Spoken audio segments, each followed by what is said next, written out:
Hi, I'm Cheech and I'm the star of this movie. I'm Tommy Chong, and I'm with Cheech. I'm David Buchel, and I directed and produced this movie, Cheech and Chong's last movie. It started as a reunion picture, and that's how I met Robbie Chong and how I met the guys.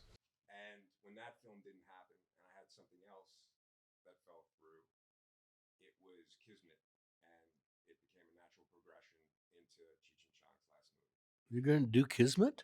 I thought that was already. It was a remake of Kismet? It's a remake of Kismet. Oh, Exactly, yeah. Cool.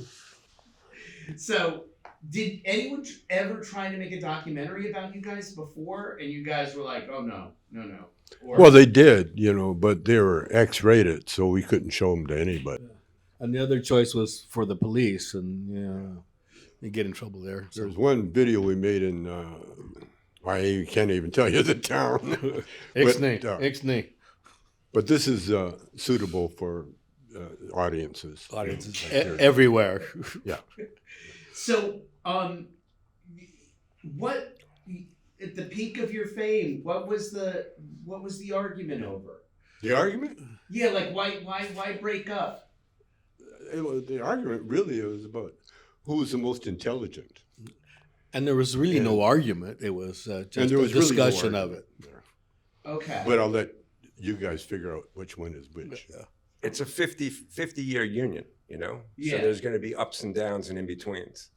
And yes, the movie covers that, but this movie is about how they loved, But the most important thing is that all good projects have one thing in common, which is conflict. And that, our story, if you just look at, the broad strokes, we were nothing, we became something, we're everything, But if you look at the underlying thing, there's bound to be a lot of arguments and human activities going As on. brothers do, Humor, emotion, truth, those were all the elements that I was looking for in the desert sequence. And by the way, Dave was the only one that had, the wherewithal to withstand everything he went through to get what he got. First, I laid down the portrait interviews of them individually, and they also each wrote a book. And then from there, I wanted to do something that was a little bit more dynamic than a conventional doc of people just sitting on couches and cutting to archival.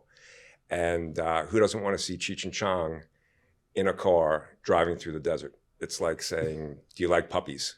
Do you want to tell the story, Chief? Well, it was an ad in the Free Press. Learn the joys of rubber clothing. Excessively hairy men need not apply. It was just one of those little blurbs you throw out there. And I wasn't hairy at the time. At the time, I'm yeah. being half Chinese. I didn't grow any hair until I was in my 30s. And no, Cheech and I met. I was up in Vancouver. I just got fired from Motown, and I was home working in the nightclub, family nightclub, and I put a acting troupe together in a strip bar that we owned, and the straight guy. We had a straight man. We had another hippie named Dave, and myself, and then we had another guy named Rick. Well, Rick's wife found out what he was doing, and pulled him from the show. And so a mutual Literally. friend, Cheech and I, he told me about this funny guy that was working for him. He owned a hippie newspaper, and so I went and met with Richard. He wasn't Cheech. It was Dick for short, although not really. Yeah, it was Richard Marin. Richard Dick Marin. And origin unknown. We didn't know what he was. We being the cast of the strip club. They thought I was a narc. I think that's what they thought I was. Because I What? was a narc. They thought I was a narc. Well, we thought everybody was a narc. But back then, everybody was. So, yeah. But he wasn't a narc, No. In fact, the first test he passed, when he walked in the club, he had the most gorgeous woman I'd seen in forever, except my wife. But as soon as I saw Cheech walk in with his gorgeous lady, I said, he's hired.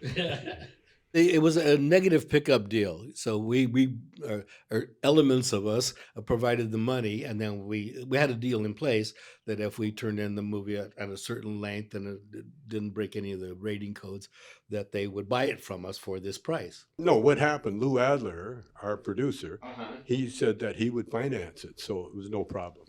Just like let's do it.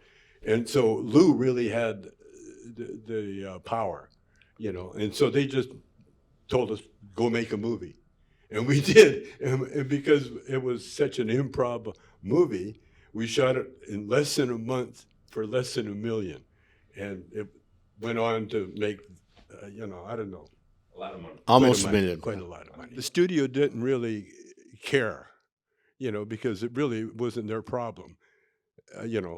They never made the choices. See what happens in movie studios? It's the guys that give the green light.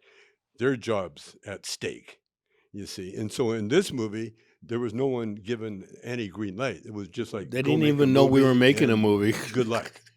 And we did it. And I don't think we met Paramount people until we did the screening. Yeah. Till the popular, the screening that worked. And It wasn't released. It escaped from the studio. Somehow it wandered out. It was really weird because nobody knew what we looked like unless they came to see us live on stage. Up that point, we were making records, and all we were is voices coming out of the speakers. They didn't know who did what, but there was these voices. So the first time they knew what we looked like, if they didn't come to the show, was the movies. And then that really changed because people were recognizing us driving down the freeway, bum, bum, bum, honking, hey, it's you. And this is a bunch of years later. So well, it was when we were planning, see, when we started the movie with Lou, because he was a record producer, he wanted to make the movie Cheech and Chong's Greatest Hits. In fact, that was the working title. But Cheech and I, we're the ones that wrote the movie. And we said, when we got together and we decided we're going to do a movie, it was like, well, let's use our characters, our most popular characters, with Pedro and Man. And so then we started writing it, and then that's when we decided to make Man, my role, Anthony Stoner, a young, rich Jewish kid that never worked a day in his life, played drums and rode a motorcycle, and then he hooks up with a lowrider, which at one time was my years talking. bad guy. And so anyway, They call them bad guys but- those days. it worked out. But Dave, jump in here. well, just that when Tommy wrote the song "Up in Smoke" and showed it to Cheech, Cheech said, "That's the title of the movie." Yeah. That's how the "Up in Smoke" title came about. That's right. Excellent. And I wrote that song in about 2 seconds. That's how good I am. Excellent. Or how many words were in the song? Is this it? Is this really the last movie? Is this Yeah, really the last movie? It sounds good today. No, that came from Cheech, because Cheech wasn't really in love with Dave's movie making at the time. And so I remember Cheech saying, well, that'll be the last movie we'll make with this guy. And so Yeah, let's hope not. I think he liked the title, and so it kind of stuck. Jump in, Dave. No, just let's hope it's not their last movie, but maybe it is. You never know. Well, at my age, it probably is. Excellent. Thanks, guys. Thank You're you. welcome. Thank you. No, Thank you. we're not finished, are we? You're not? Yeah, you're finished. No, I want to keep talking. You I have just had my coffee. There's a couple more questions the police want to ask you, but we'll do that later.